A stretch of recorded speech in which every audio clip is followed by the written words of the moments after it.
A New York woman who vanished 42 years ago has been found living with dementia in an elderly care home in Massachusetts, police say.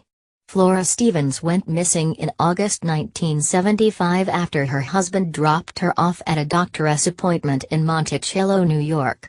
Investigators located Mrs. Stevens while working on a separate cold case. Police who interviewed the 78-year-old said they have not been able to confirm her whereabouts due to her condition.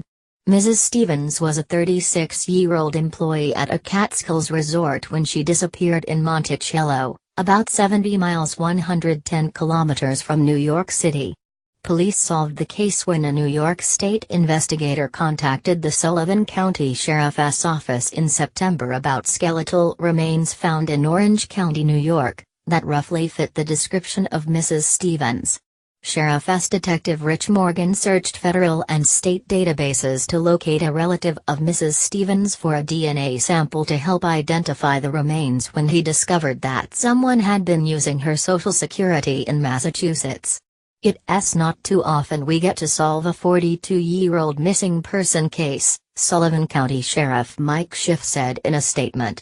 The main thing is we know Flora is safe.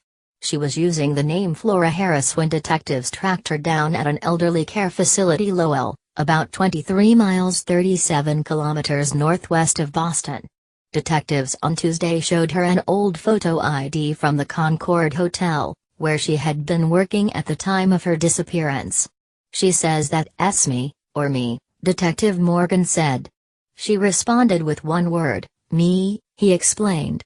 Her medical records showed that she had lived in care homes in New Hampshire and New York City before she arrived in Lowell in 2001.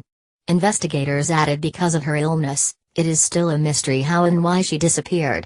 She has no living relatives and her estranged husband died in 1985, according to police.